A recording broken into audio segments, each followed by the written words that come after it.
Buongiorno, buongiorno. Buongiorno Alon. Va bene?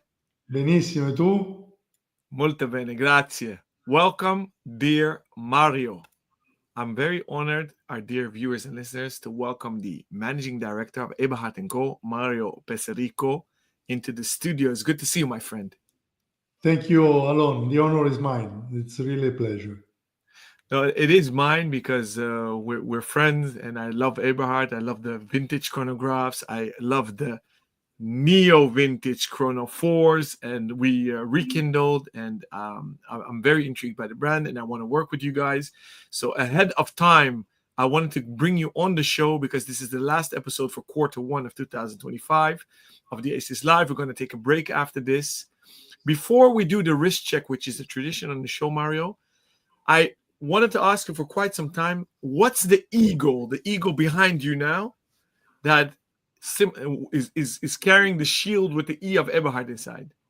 Yeah, the eagle is the symbol, together with the shield, is the symbol of a brand. It's not only the symbol of a brand, it's something that is very recognizable for the entire city of La Chaux-de-Fonds.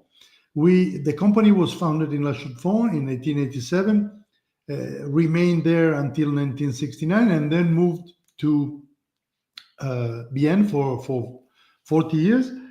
But the eagle on the top of the building has always remained the symbol of the brand, of the building, and all the people from La Chaux-de-Fonds know that on the top of that building there is an eagle. So it's really something very recognizable. And since we went back to La Chaux-de-Fonds in 2019, obviously we restored the eagle, and we brought it back on the top of the roof, and it was a nice event. It was a nice moment with the helicopter posing the eagle on the top. Was very nice. For us, it's important, as it is important, the shield that somehow shows protection, no, a symbol of protection. So for us, the shield also is our Linus blanket.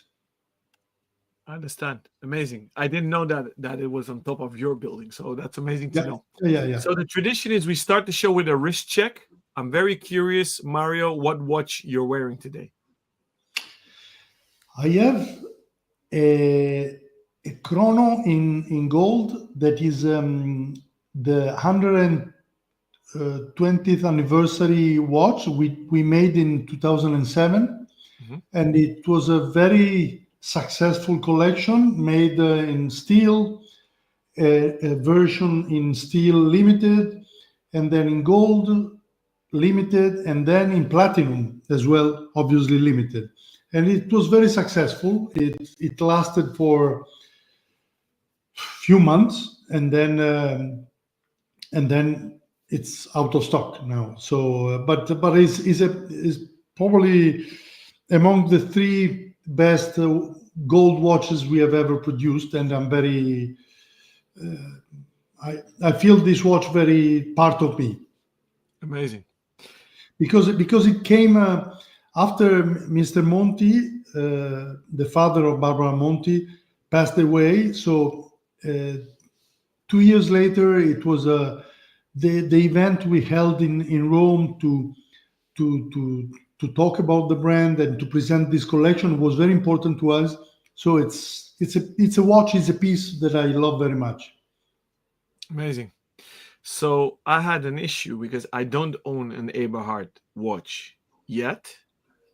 So I said, what should I strap on for my private collection? So I thought, and I opted for something that I think symbolizes Eberhard, which is very high quality, long legacy, independence, but very much la dolce vita, sprezzatura. So I decided to put my Patek 5212 on the week calendar, which is serious horlogerie, but doesn't take itself too serious. So that's how I perceive Eberhard Co. While we're on the show, I want to buy an Eberhard Co watch. Let's do it on air. What do you think, Alon, should buy as his first Eberhard watch? So, Alon, taking your inspiration, I would say that I would I would choose between the Extra Fort Hmm. and the uh, so the Extra Fort, this one, Yeah. the Retour en Vol, Hmm. or the 1887, the last chronograph we did last year, this one, either the mechanical or the automatic version. Yeah. So I'm gravitating to the salmon one. I love this watch. This is my favorite among the three dials available on this limited edition, because it's the one that reminds me more of a past with Yeah. the pink, with the rosé dial. But then it depends. But you know, I'm in love with the Chrono 4 for over 20 years. I love your original tool watches, both the scintigraph and the scufflegraph. Yeah. So I'm really in limbo. So, dear viewers, if you want to chime in and give me an advice, what should be my first Eberhard Co? I would love to hear your feedback. So, Mario, the tradition is that we start with 7 questions to learn more about you. Yeah. So, the first question for you is, what watch or jewel is your favorite and why? I don't wear jewels. Hmm. So among the watches, I mean, probably this is a reply that everybody gave in the past. But when you have been working for a brand for 32 years, you think that all the watches that have been made in that period are like your babies. So obviously, I think I understand that not all of them have been successful, and not all of them. I understand that not all of them are as nice as others, but I love them all. If I really have to choose, really, it's difficult. But I mean, Chrono 4 is the watch that more on of any other symbolizes the development of a brand in these years. So yeah, the Chrono 4 Amazing. with the ceramic bezel as you showed before. Amazing. How many Eberhard watches do you personally own, if I may ask? 62, 63, Okay. Vintage and new? exactly. Yeah. Or do all the vintage pieces go into your museum? Because you have an Eberhard museum, don't you? Yeah. We do have a museum, and we have a, I don't know, probably on display we will have 80, 90 pieces in the museum, but then we have more in the safes as watches that we use for events or to replace them. Sometimes we had to make a choice, but this choice can change. Some of the watches that I personally own are also loaned to the museum, and so I think it will be like 45 moderns and the remainings vintage or historical. Amazing. Second question, Mario. What did you want to be when you grew up? My father, it's simple. My father was my parents got divorced when I was 12, Mhm. and was quite rare to find a couple in Italy getting divorced in 1977 or those years. But they left me free to decide whether I wanted to stay with my father or with my mother. Mhm. And not because of a lack of love or toward my mother or something, but simply because I shared many moments of my life with my father. We used to play tennis, went to a football matches, and then spend time together and so on. I decided to live with him, And obviously I grew up with him and with what he was in life. And he was, in my opinion, a very creative and successful man. So I grew up with him. And what did he do? This is more difficult to explain because it's something that existed only in Italy. Yeah. You know, the advertising we have on TV in Italy from the 55 until the beginning of the 80s, we had a program that was called Carosello. Mhm.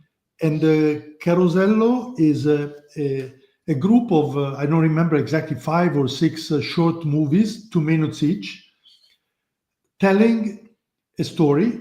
And then at the end of the story, there was the product. And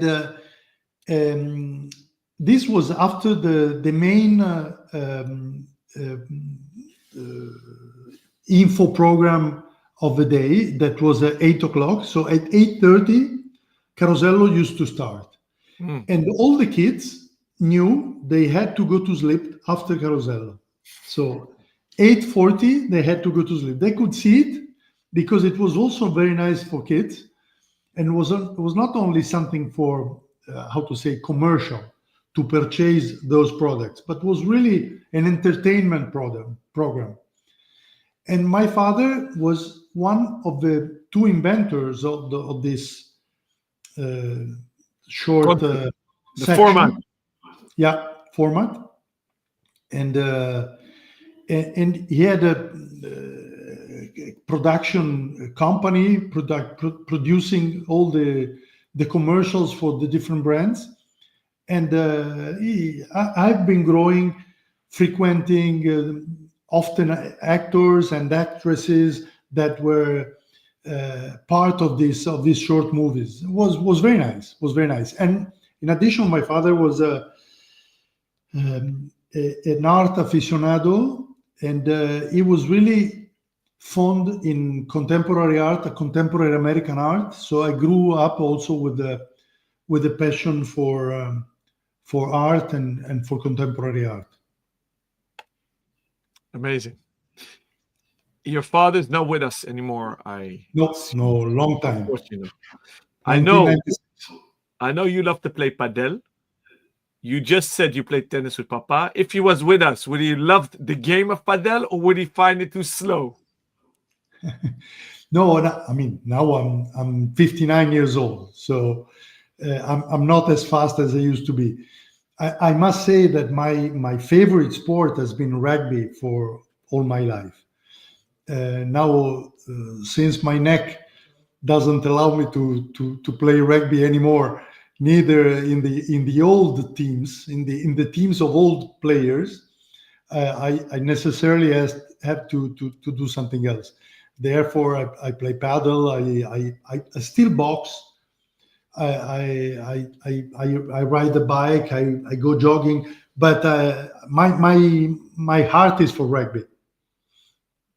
Interesting.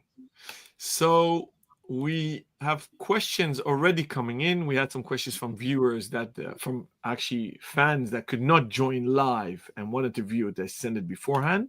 On LinkedIn, we have Franco Eramian, who says or asks, what's your favorite brand that you purchased when you were a child, Mario? We're talking about watches because I grew up with my father purchasing watches. So he was not a big collector, but he introduced me to the passion for watches. And I must say that I grew up with except Eberhard that he had, but I think it would be how to say useless to mention because obviously it's my brand. But the other 2 brands I grew up with were Vacheron & Constantin and the Rolex. Vacheron & Constantin, my father, and I still have it, had an ultra thin white gold Vacheron Constantin that probably loses half an hour every hour, but it's it's one of the most elegant watches I've ever seen. And when I use Tuxedo, often I ask the permission to Barbara, to my president, to use the Vacheron Constantin of my father. And then I have a few Rolexes going back, one to my father, one to my grandmother, father, and the other one to my father's best friend who left it to me. And I'm really also very attached to these watches. Amazing. But you said your dad already had Eberhard watches. Yeah. Amazing. Yeah. Cool. Cool. He had not many, but he had like 12, 15 watches. And one of the vintage watches that I have belonged to him. Cool. I would like to see that actually, please. Thank you, Franco, for your question. Going back to the ace list questions, the third one. It's maybe rhetorical. Who's your role model, or who was your role model? I assume your father. But any more people you want to mention? I mean, you know, my business life has been quite not complicated, in the sense that when I was at the university, I started working as a journalist, and I was writing in a newspaper and presenting rugby matches on TV. So that was something that lasted for 3-4 years, and then I started to work in another company for 1 year, and then I took the occasion to come to Eberhard in 1992, and I started here.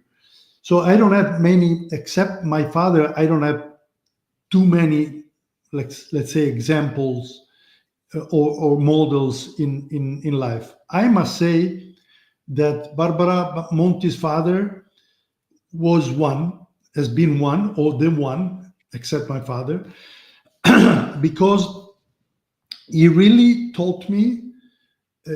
I mean, I'm a stockholder of a company, but I have a small minority. But I always felt myself as an entrepreneur, and I owe this to him, because he taught me how to be an entrepreneur. Otherwise, I would be like a manager, and my mind would be on that model of business, working as a manager. But I think what he gave me in addition was to think as an entrepreneur, not considering investment as a risk, never, considering investment as an opportunity. So I think it was very important in my activity.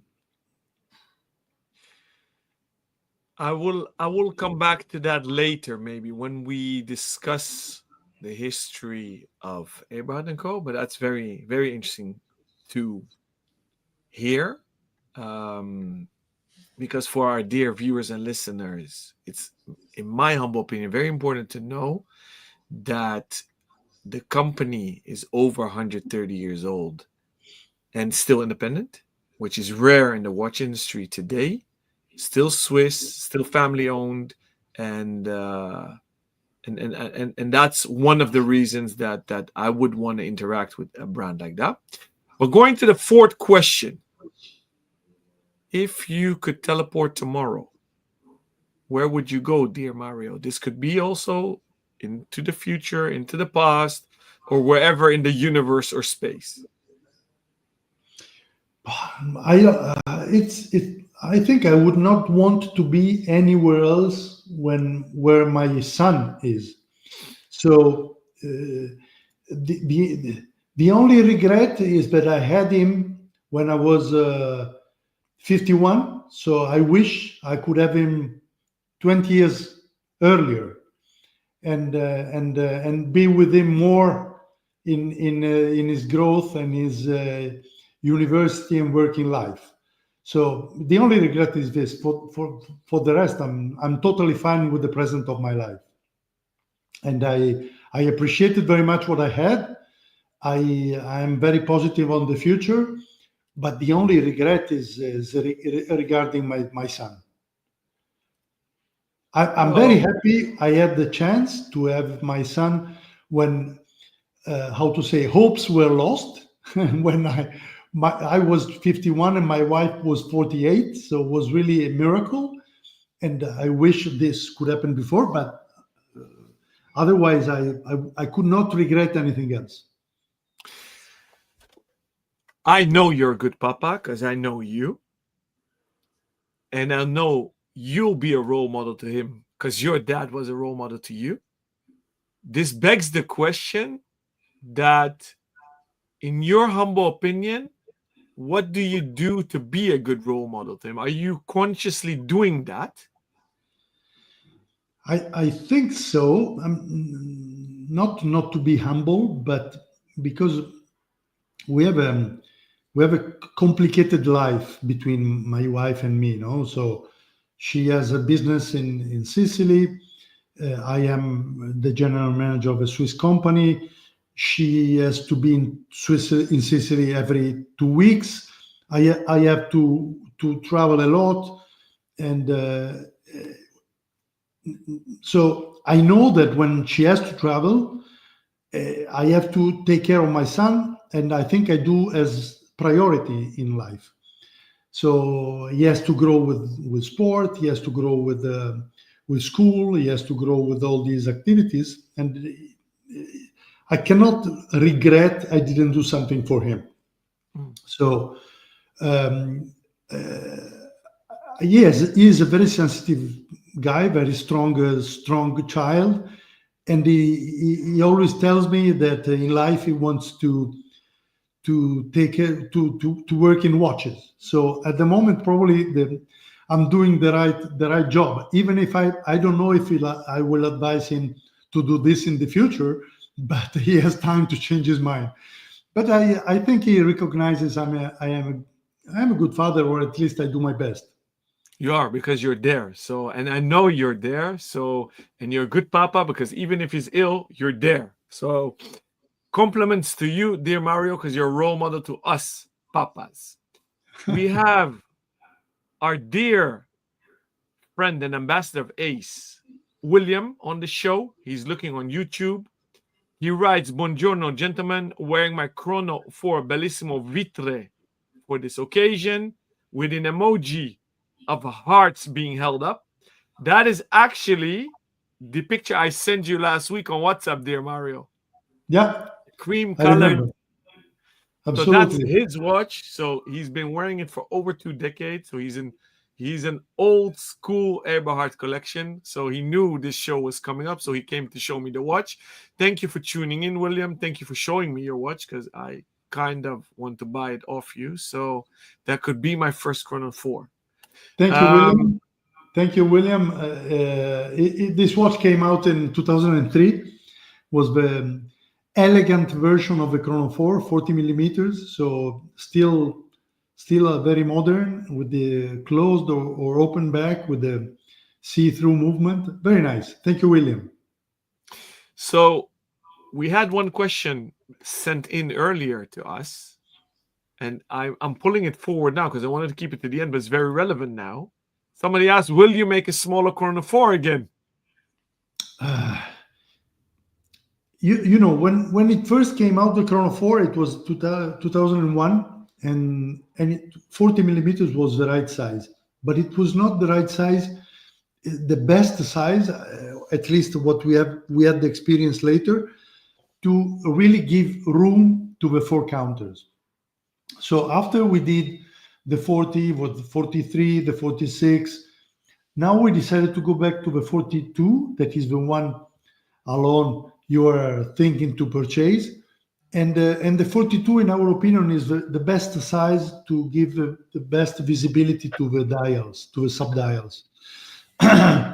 So no, for the moment, I don't think we will go back to 40 with this watch. Even if we are going back to smaller sizes on a couple of references in the next future. So one is one of the novelty we will present in few days in Geneva for during Watches and Wonders, and then during the year another one. So we will a bit go back to average sizes, smaller average sizes, but the Chrono 4 will remain 42 for the moment. So thank you for the person that sent us this question. If you do want a smaller size, please do stalk Mario and push him to make a smaller one, because I would not mind either a smaller one as well. On topic of Watches and Wonders, we will see each other in less than a week in Geneva, actually, because we're both will be there. A lot of consumers and actually fellow journalists of mine were surprised you guys are actually inside the PAL Expo. Because a lot of brands say they are at Watches and Wonders, but they're not. They're renting a hotel in the city center of Geneva, where this is the biggest fair. This is the new Basel world. And you're here in between the big names, including Patek Philippe and Rolex. So you guys joined 2 years ago, I think. Last year. Yeah, this is the second edition. Thank you for the question, Alon. We have been 75 years in Basel. Yeah. And we were in the, how to call it, the noble floor, because we were at level 0 where all the historical brands were. So we have been there for 7 decades and more. And as soon as it was possible to go to Geneva to Watches and Wonders inside the PAL Expo, we took the chance. You know what happened after Basel, before Geneva started hosting Watches and Wonders as it is today. So it took a couple of years to go there. And you remember the first year Rolex joined Watches and Wonders only with the 4 other brands. And then they added another few brands the next year. And then the following year was 2024. And we entered the fair with another 5 or 6 companions. So, it's part of our roots, of our history, to be in the most important event in Switzerland. And we have always thought that a large event, as it was Basel before, as it is Geneva today, is very important, and too important for the Swiss industry. So we have to belong to this.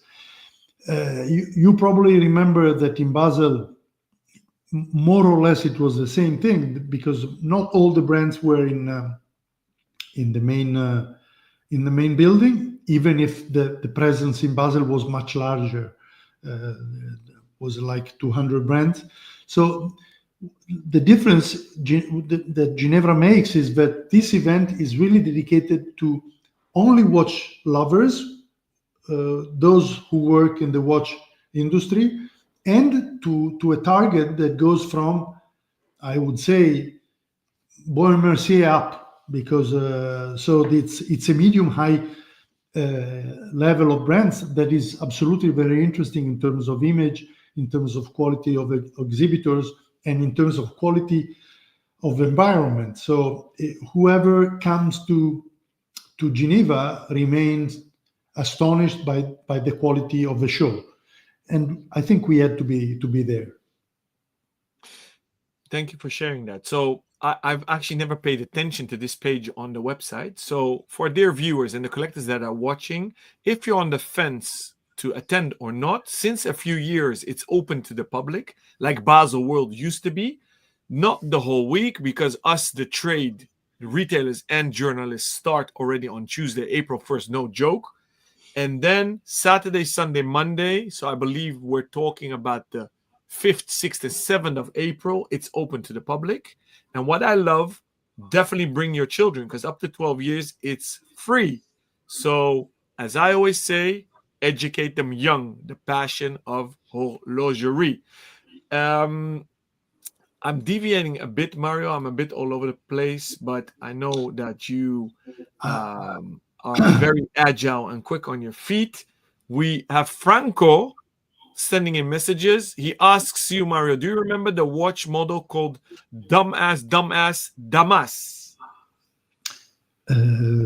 Damas is a dealer that is in Dubai. If it refers to this Donbass, beside the area in challenged between Ukraine and Russia, I don't remember this name of an existing watch, but I can check and get back. Yeah, Because it doesn't ring a bell for me either. So thank you, Franco, for that. We love your enthusiasm. Keep them coming. Going to the fifth question, dear Mario. What book are you currently reading or recently made an impression on you? ooh, I'm reading in the last, let's say, 1.5 months, preparing Geneva. It's quite how to say, busy period. So I really have to relax when I read, and that's why I read only thriller books. And there is in particular one writer that is I like him, and is an Italian whose name is Manzini. But before that, I was reading years ago. I used to read one book at a time, and now I often start more books, and then I stop, and then I restart. So the last I really, how to say, stunned me was McCarthy with the Passenger. I don't know if you read it, but McCarthy is one of the greatest, in my opinion, modern contemporary American writers, and the Passenger, Cormac McCarthy, exactly. The Passenger, I loved him. Interesting. No, I don't know this book actually, so thank you for that tip. It A is lot of is the latest book from him, but I think I read them all because I really like this writer. Amazing. I will check it out. I'll add it to my read list. A lot of entrepreneurs read either biographies or books about other entrepreneurs. Is that something that interests you? No, no, no. I think it's. I don't know. I mean, what inspires me is to live an experience, Mhm. and I can remain influenced by someone I hear, Mhm. but not by something I read of. Mhm. Of someone of the past or even of the present. So Mhm. I really need to feel the personal feeling to remain influenced by someone. And it happens because, I mean, I heard a lot of people talking, and I could mention like entrepreneurs or bankers or professionals that gave me great impressions, but not books. Not books. Neither I ever grew with the, I don't know, who inspired from the past, Napoleon or whoever. No, no, it's difficult to remain inspired by someone who has been in a different age, in a different era. So, in my opinion, so everything was different. I think that often who can inspire you has to be someone who is living your life, is living your period, your age. I don't know if I Fair enough. answered. Fair enough. Talking about inspiring, the next question is about colors. Before I answer that or ask you that question, How much color do you guys use at Eberhard Co? I, for example, love the ladies' watches, especially the Gilda, because my auntie is called Gilda. So, and I love my auntie. So you guys make very creative and elegant and out of the box watches. Look at this oval shape. Look at the play of the dial. Look at the stones and the gemstones. So my question, dear Mario, how important is color for Eberhard and Co? And how do you guys look ahead? What do you think are the trends for the end of the year, beginning of 2026? Alon, I'm a bit worried because I think you are a sort of sorcerer Why? because you will see. I hope because it's still unsure that we will have it. We will present a new dial for a Gilda during Watches and Wonders with the new color that, in my opinion, is really fantastic, very elegant, very precious. So So I don't know give how. us the scoop, Mario. Come on. No. I swear that we didn't agree before to do this. No, So no, no, no. you're really sorcerer. But this But said, but okay, so you're doing colors. Don't reveal what you're revealing next week. What do you think are the trends for the coming year on colors? Or you can even take it further for the whole watch industry if you like. I mean, this year color for fashion, it's brown mocha. So I don't know if by the end of the year we will do something. We have never been following too much the trends. I think that the colors at the end are obviously white and black, and then you can work on blue, green, and brown. These are and gray, and these are the colors you can work on. Something else is something that you make, how to say, to reinforce often the image in a window, but they are not that sellable at the end. So I am a bit conservative on colors. I totally agree that watch industry needed to improve in this segment, in this topic, because years ago it was everything white or black. But we have to be careful because strange colors can be only a limited edition or a spot in the on a display.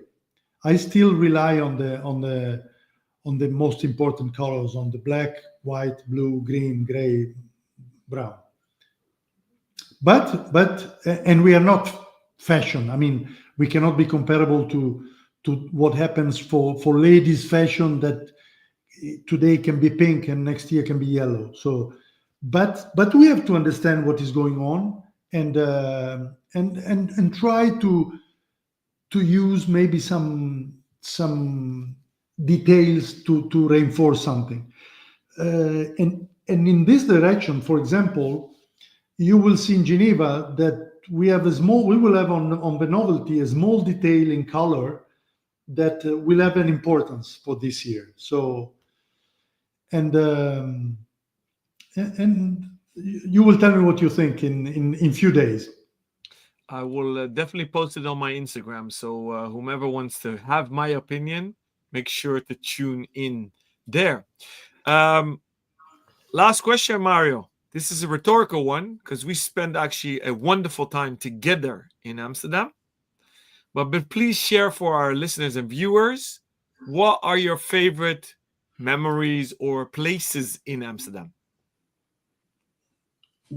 One, Van Gogh Museum. Amsterdam is a beautiful city, fantastic. I love the quiet in the sense that the channels, the bikes, the bicycles. I love this. It's a place where I could live, but the best memory is the Van Gogh Museum. Is one of the greatest museum I have seen, and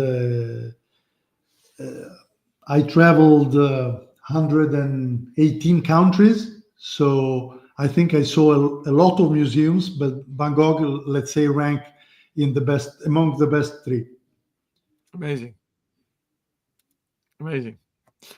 So those are the 7 questions. Thank you so much, dear Thank you. Mario. Thank you. For our dear viewers and listeners, if you have any questions for Mario and or me, just shoot them on whatever platform you're watching right now and we'll answer them. Until we do so, I want maybe to ask you, Mario, to give a little elevator pitch for those that are not familiar with a brand that's 138 years old. What is Eberhard? And maybe tell us a bit about the brand, what you stand for, what kind of watches you make, what price level. So if somebody doesn't know the brand, what do you tell them?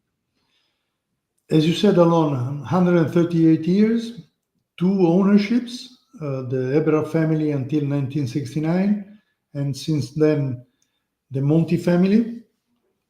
Mr. Monti passed away in 2004, and now it's Barbara, the daughter, and Ginevra, that is the third generation of the family, that is just entered the company working in marketing. So let's say this allows us to be absolutely consistent. I think in the relations with the retailers and customers. Mm-hmm. So the brand is us. You will always talk to us. You will always know that behind the decision there is always someone of a family. I'm not, how to say, concretely part of the family, but as it is, because I've been 32 years, I pretend or I claim I am part of a family, and this allows us also to have the DNA, except this Dumbus watch that I don't remember. I think we know everything. We know everything of the past, and on this past we try to build our present and our future. So this means that from one side, the heritage is that important.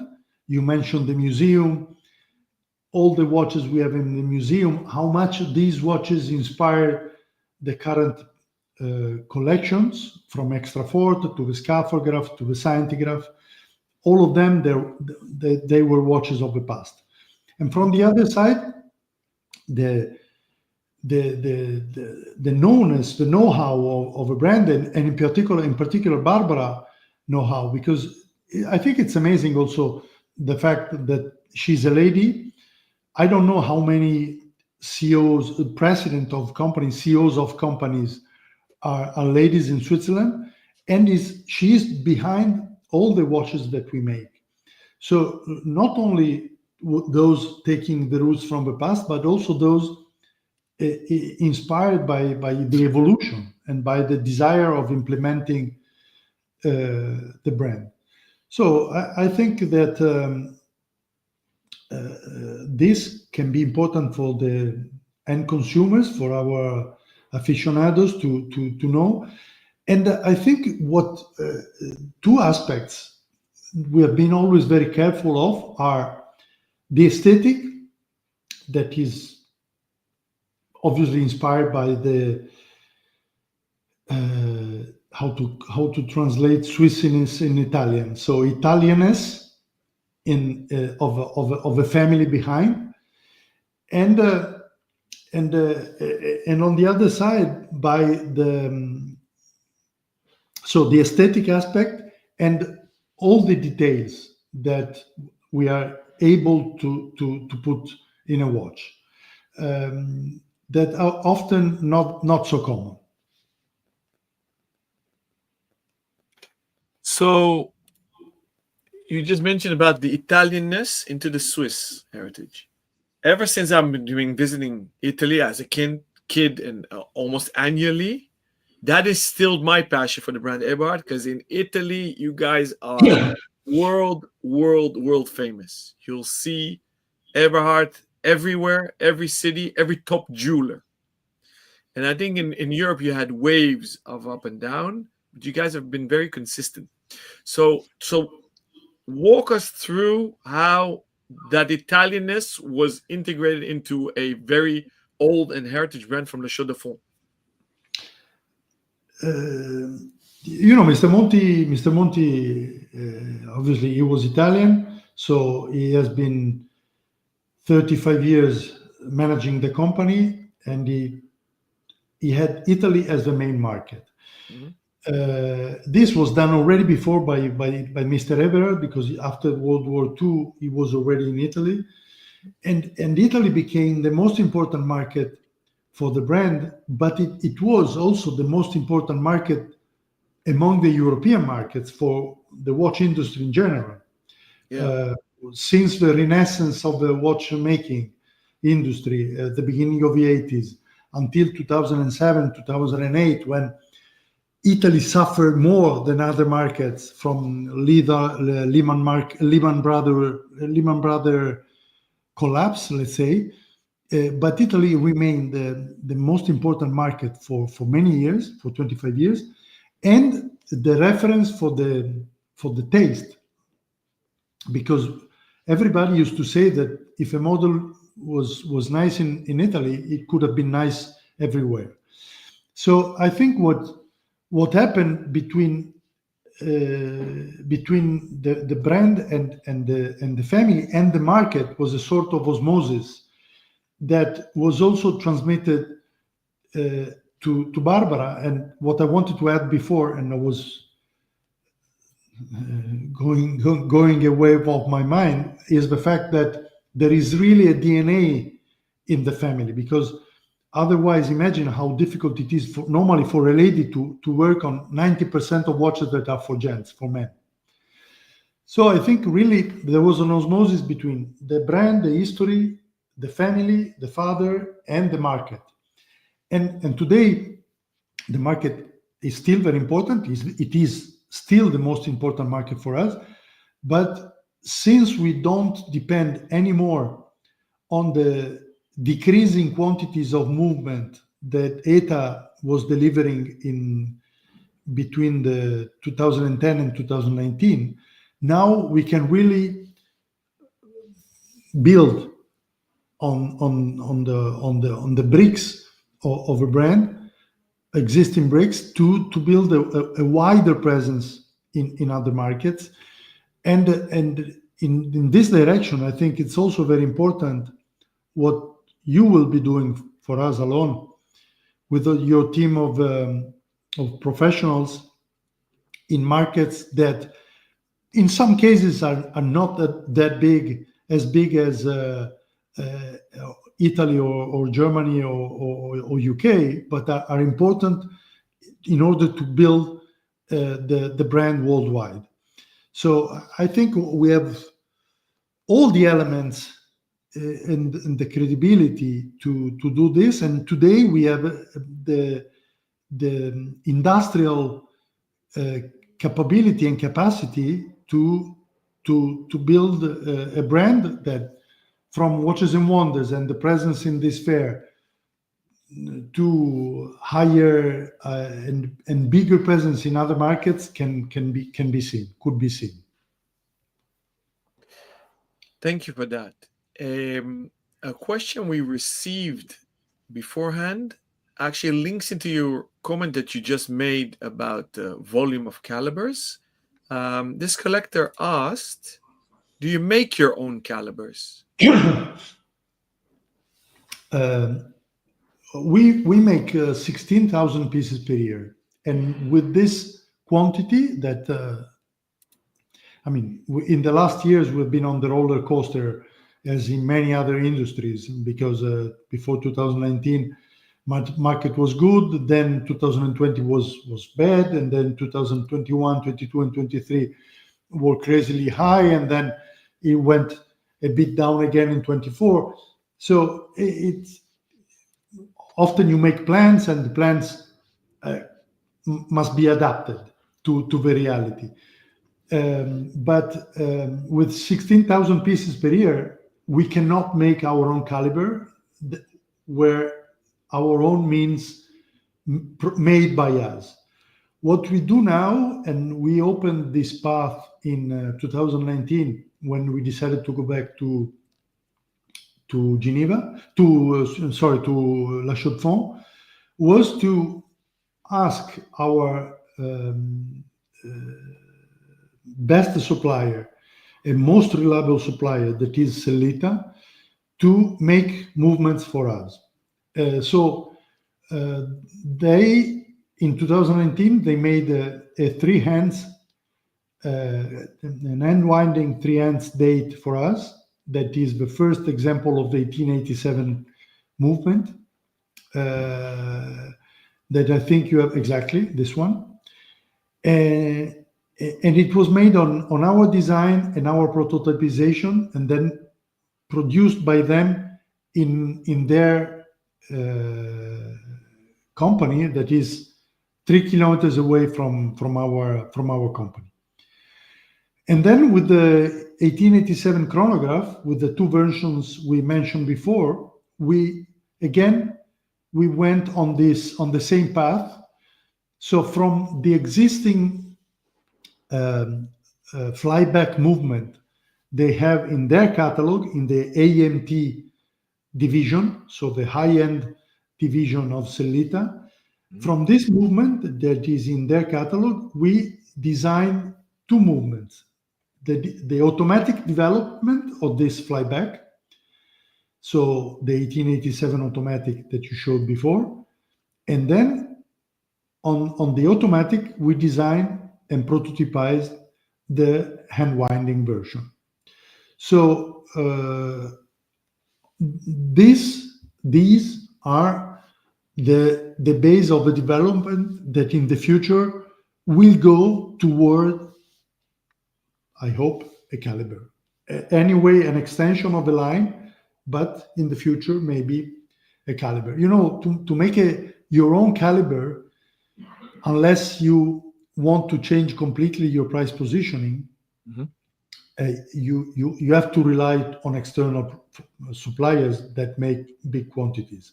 Otherwise, the cost would be too high and too differentiate from the existing segment that we cover today. Today, we are between 2,000 and 6,000, and our own caliber made by us would mean at least 15,000. So this today, it's unforeseeable.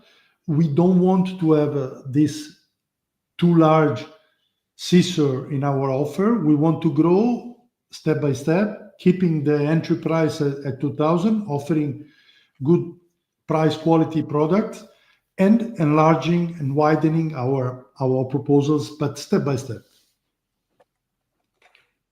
Thank you for that. You already gave me an answer about pricing, because that was a question I had. What's the price bandwidth of what you make? So somebody also asked if you make gold watches. We do. We have gold watches. So I had a quick look also while this question came in. I found this one, the Chrono 4, and I think you also make a Gildan gold. We make Gildan gold. We make Chrono 4 in gold. We make the Vanderbilt Cup in gold. We make the Extra Fort in gold. Here. In this one, and the other one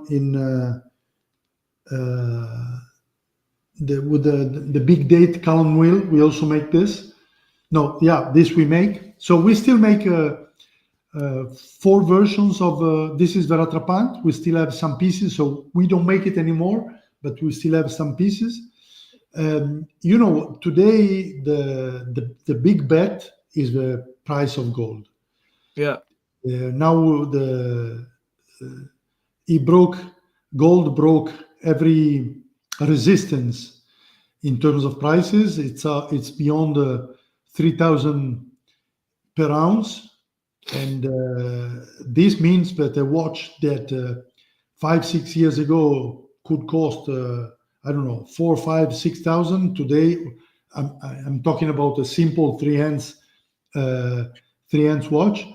today would cost the double. Imagine that in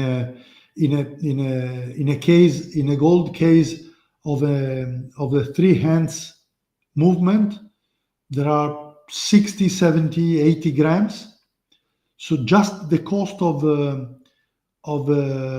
gold would be 800 euros of cost of gold. No, 90 euros per gram multiplied by 80, so would be 7,000. Sorry, 7,000 only of pure gold. So you can imagine how much it would cost a watch of this weight. And this Gilda, I think, is your absolute pinnacle, because I see full gold, 480 diamonds. Yeah. In the bracelet alone. So this is also a jeweled piece. It's stunning. Yeah, and it's made on request, because obviously price of gold and price of diamonds has to be calculated on the size of the wrist of the lady who requests this watch. Another question we received was, why don't you have e-commerce on your site? This is a reason of respect of our dealers. We absolutely know the importance of websites and selling online. We reinforce, we strengthen, we push our dealers to sell online. They have to be digital and physical together, but we don't want to do this. We don't want to, obviously, if we don't have a dealer in Korea, and Koreans are very dedicated to web research and web purchases, we will send it to a Korean customer from our website. But on the markets where we have a distribution, we try absolutely not to affect our dealers' sales, because often we have dealers with us, have been with us for 30 years, 25 years, 35 years, and having a presence online would mean that, for example, some limited edition would not be given to dealers and only sold through the website, and this we don't want to do. It would be a lack of respect. We do not criticize who does this, and philosophies are different, and we understand that there is a different philosophy between big brands, groups, or independent brands. But I would not know how to justify to a dealer why we are online once we should be. So we prefer to be with an old image in this sense, to give all the possible support to the customers online, and show obviously with our site everything they need to see, but not to sell. Another reason why I think you're similar, because there are only a few brands left in the world that don't sell online. That is Patek, Rolex, and Eberhard Co. I think this is a beautiful moment to say thank you. Grazie mille. It was lovely to learn your personal journey and Eberhard's journey. I'm very much looking forward to seeing you, Ginevra, Barbara, the whole team, and the novelties, and especially the colors you're launching in Geneva. I want to thank all you dear viewers that tuned in live for all the questions. And if you listen to this episode on as a podcast, or rewatch this episode on whatever platform it's streamed on, thank you. If you have any questions either for us or Mario, please send us a message. Thank you, Mario. Thank you, Alon. I think it's very nice also always to respond to your questions. You always go really in depth in the different topics. And thank you for all of this, for a fruitful collaboration, and a nice year to all of us. Thank you. And we hope to welcome you back soon on the show as well. And see you next week, my dear friend. Ciao. Thank you. Bye-bye. See you.